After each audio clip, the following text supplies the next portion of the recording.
kids.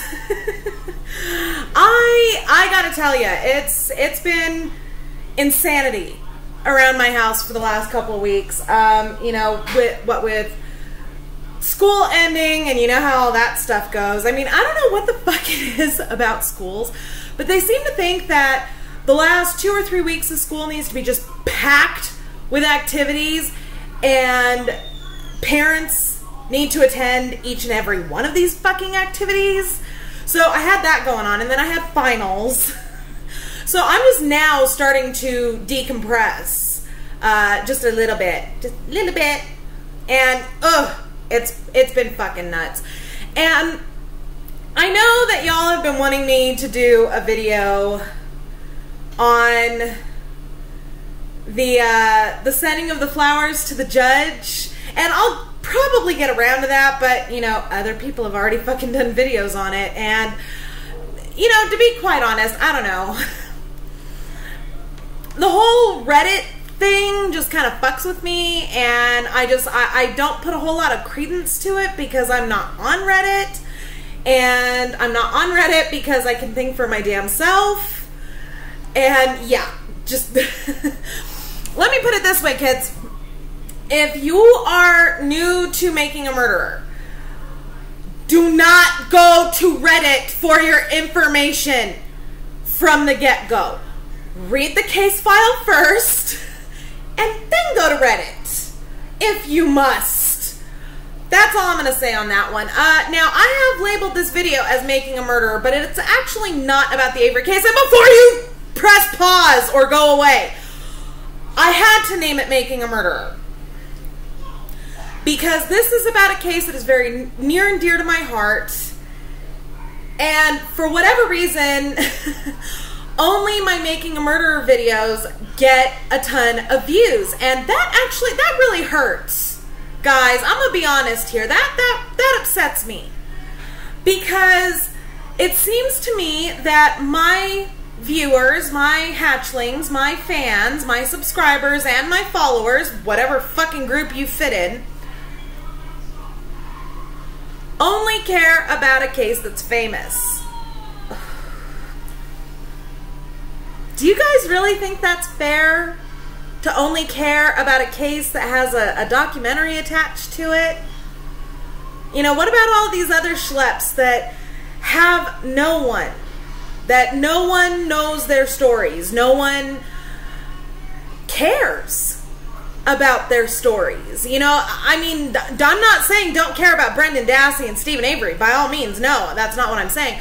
What I am saying is, do you really think it's fair to only care about the case that has a documentary attached to it? Because at a certain point that starts to look like you don't actually give a fuck about justice, you just care about something famous. You might as well be fucking watching the Kardashians at that point. How the hell is this going to affect any change, is what I'm saying. So, this video, while I tricked y'all into clicking, is about David Thorne. And the reason why it's about David Thorne, I'm going to tell y'all a story. About a year ago, I was contacted by a media group who wanted to ask me about the David Thorne case. And I happily talked about it. I happily gave them anything they wanted to know. I turned over any information that I had gleaned, any, you know, supporting witnesses, like just basically just anything that I had, I gave it to them. And I said, please help him. Help David Thorne. Brendan Dassey and Steven Avery have been in prison for what, 12, 13 years? David Thorne has been in prison for 18 years, and they didn't even convict his ass on the fucking crime of actually murdering her. They convicted him on conspiracy, and he got life without parole. So I happily gave over all this information, and I was told that that they would be producing something for mass release and that as a result, David would be allotted representation and yada, yada, yada. Here's the thing, though. It's been a year, and nothing's been done on this case. Nothing. Not a fucking thing. And here's the really shitty part. I was even asked to remove any and all tweets that I had put out criticizing the Ohio Innocence Project because they've turned down David Thorne 3 times, and all 3 times, all 3 reasons why they turned him down were pretty much the exact reasons why they need why he needs their help. And dude, seriously, I will leave the link down below in the description for the wrongful conviction of David Thorne website. You can go on there and read the last letter from the Ohio Innocence Project on their rejection. And it's basically, it is a very legal version of stamping their foot and saying it sounds like too much work, is what that is. So I was asked to remove those tweets, and I did, because I don't give a fuck about me. I don't care if anybody gives me any kind of credit. I mean, really, what kind of credit can you give me? I'm just going through the fucking case files and spotting shit that's incongruous and then bitching about it for 10 minutes on a video. You know, it doesn't matter to me. My name being attached to his exoneration means nothing, as far as I'm concerned. And, you know, anybody that gets pissy like that, you know, oh, you should have given me credit for this, or, oh, you know, my name needs to be attached. Don't forget who helped you once you get out of prison. You know, fuck you. The only reason that you want anything to do with a case like this, in that instance, is for your own fucking gain. It has nothing to do with right or wrong. It has nothing to do with helping anybody out of prison. Sorry for the extreme close-up. I felt very Wayne's World there for a second. To continue. So I removed the tweets. Happy to do it. Happy to do it. To a degree. A lot of those tweets that they asked me to remove were actually tweeted at the DA that was on the case at the time, Krista Hartman. Krista? Whatever. Because this bitch, oh my fucking God. I can't believe that she got a judgeship out of this shit. It's just unreal to me. She's a complete fucking waste of space. She's probably one of the slimiest fucking DAs I've ever heard of. Anyways, so I removed the tweets. Then I got communication requesting me to remove my David Thorne videos because of the potential for me to expose what could be considered new evidence, which could be David's only avenue to a new trial or exoneration. Obviously, the second I got that request, I took them down. I was like, fuck yes, you know, and I didn't actually take them down. I privated them so that, you know, after everything was all set in order, I could put them back up. But I did it because I only give a fuck about David Thorne coming home. That's all I care about. That's all I want. I don't care about anything else. In fact, you'll notice that my David Thorne wristband is missing. I'm actually really pissed off about this. I'm ordering a new one because my granddaughter, she's teething and she loves gnawing on that thing, and I totally spaced to get it back from her before we left the last time. So I'm very upset because I'm without my David Thorne wristband. And she loves it. But the thing is that this is a theme that I've noticed with David's case, specifically David's case. People get involved and they start stirring it up. They give David and Sue, his wife, hope. Let me put it to you this way. Try, if you can, to picture yourself in prison, alone, no lawyer, nobody's listening to you, The one asshole who could help your case is stomping his foot and refusing to fucking talk to anybody, because unless you pay for a lawyer for him too. Never mind that every fucking dime of yours and your spouse's money has been spent on representation, on trying to free you, and you now have nothing. Okay? Imagine you are alone and you are screaming at the top of your lungs. You have evidence to prove that you had nothing to do with this crime, and nobody is listening. Nobody is hearing you. It's kind of like being out in the middle of the ocean with all these boats around you and you're fucking drowning, and nobody is looking over the railing because they're too busy being concerned about whether or not the beer cooler is fully stocked. And then finally someone turns around and looks down and sees you drowning and says, "Hey, hang on there, pal. I'm going to send down a life preserver." And they throw the life preserver, but they miss you. And that's it. They don't do anything else. They don't try to pull the rope on the life preserver to get it closer to you. They don't pull it back in and throw it out again. They don't jump in the water to come and fucking get your ass. They do nothing. How disheartened would you be at that point? Pretty fucking disheartened. In fact, most people would just say fuck it and drown. They'd just be like, forget it. David and Sue have been thrown many life preservers over the years. People have turned around and said, "Hey, you need help. I'll help you." And then thrown the life preserver, and then that was it. They didn't do shit. And this has happened over and over and over again. I don't know what the fuck is going on, but people keep dragging their fucking feet on helping, on doing anything. You know, I'm just a mom, guys, and I will admit, last year, my life imploded. You all know this. And I kind of let everything fall away. And I didn't do a whole lot of videos on David's case, or in any case, really. And I didn't do a whole lot of anything for a long time. But my life had imploded. I came back. And I've been pushing and I've been trying to be, just to raise fucking awareness. And it's really disheartening when I try to raise awareness of David's case. I try to bring attention to it. I try to help raise funds by you know, tweeting out the channels and how you go about donating, how you go about buying a t-shirt or buying a wristband or whatever.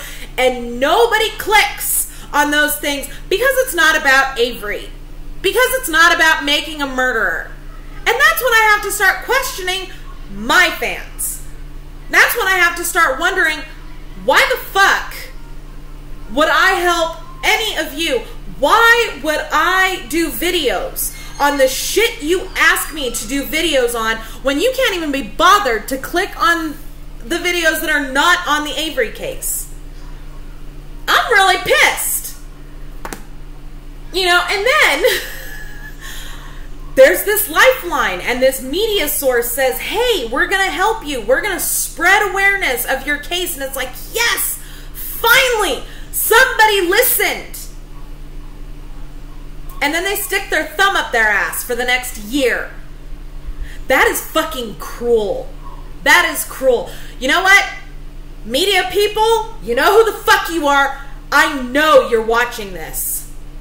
Fuck you. Fuck you. That was cruel and that was vicious. And yes, for everyone who's wondering, I know exactly who they are. I know what company it is. I know what kind of media was going to be produced. I know it all. And for now, I'm going to be a good sport and not fucking say anything. And I would like to clear this up. I know all this stuff because they fucking told me. I didn't get my information from any secondary source. They told me themselves.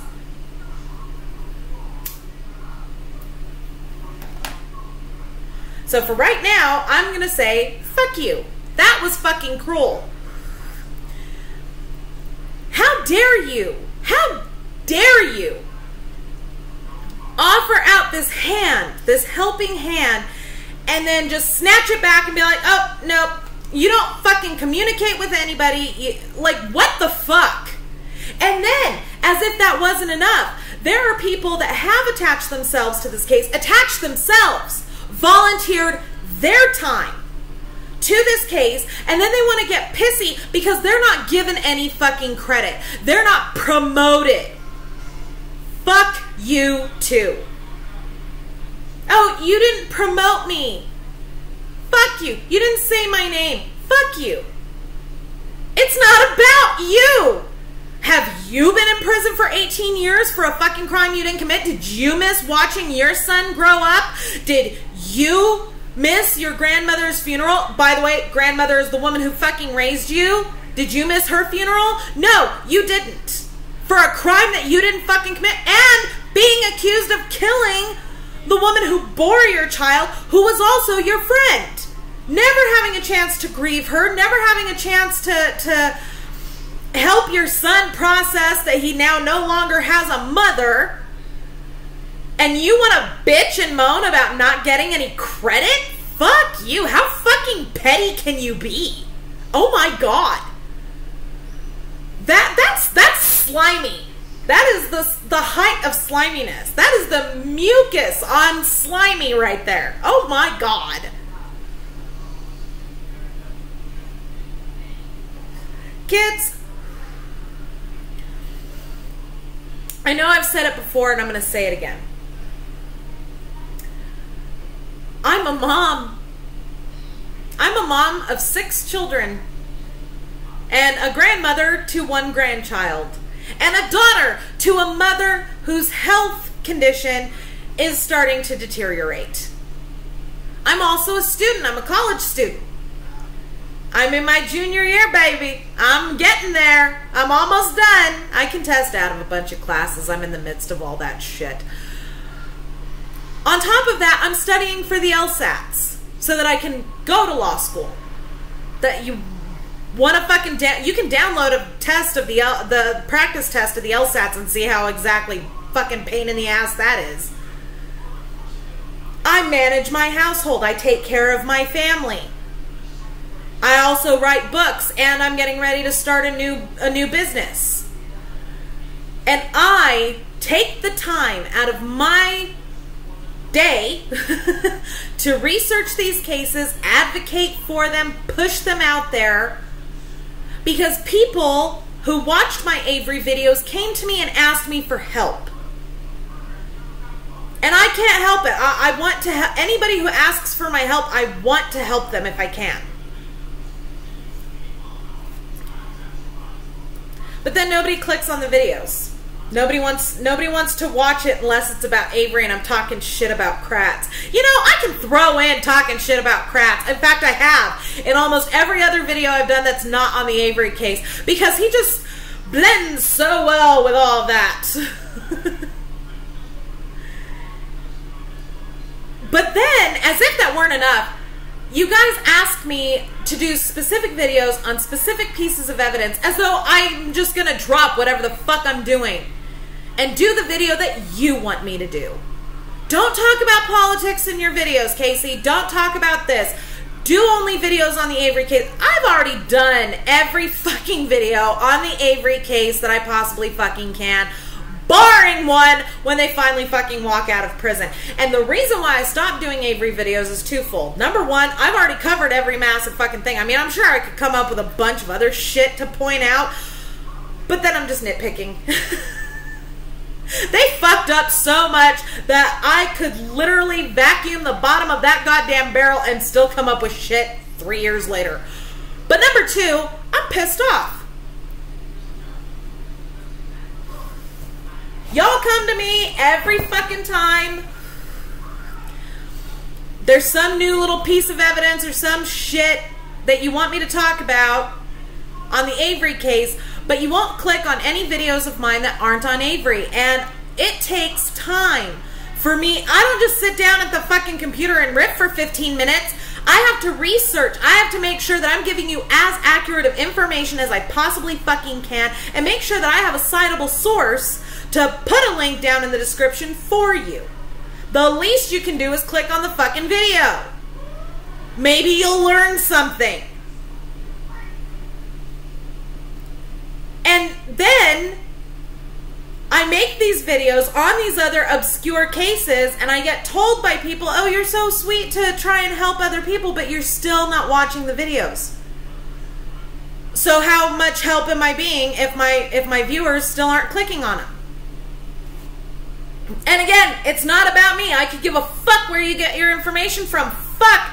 There's another YouTuber that picked up the Scott Davis case after I've already been doing videos on him for like a year now. I don't care. I'm glad. Do videos on the Scott Davis case, please. Get the information out to as many people as possible. I don't give a fuck. But don't come to me asking me to do fucking videos when you won't even click on the ones that aren't about Avery. Avery has a 10-episode documentary and the best fucking wrongful conviction attorney in the country. His ass is covered. He don't need me. David Thorne needs me. Nathan Riom needs me. Those are who need me. That's who needs me right now. Are the people that nobody is paying attention to. Are the people that don't have 10-episode documentaries. Those are the ones who need my help. Whew, my hair is just insane today. It's been raining, so floof. And it really pisses me off when people do listen, they do hear, they offer help, and then they back the fuck off because they're not getting a personal return. Or they throw Dave and Sue this life raft, and then they pull it away. Just shut your mouth. If you don't have the balls for follow through, just shut up. Don't offer help if you're not going to follow through giving it. God damn it. That is fucking cruel and evil. That is the height of evil, and there is a special layer in hell waiting for you. I'm a Wiccan. I don't believe in hell, so I'm good. I'm covered. So if any of you have managed to make it through to the end of this and have not stopped the video because it's not about Steven Avery, I really appreciate it. Thank you. Now click on the link down below and go check out the wrongful conviction of David Thorne. Thank you all very much for watching. We'll see you soon.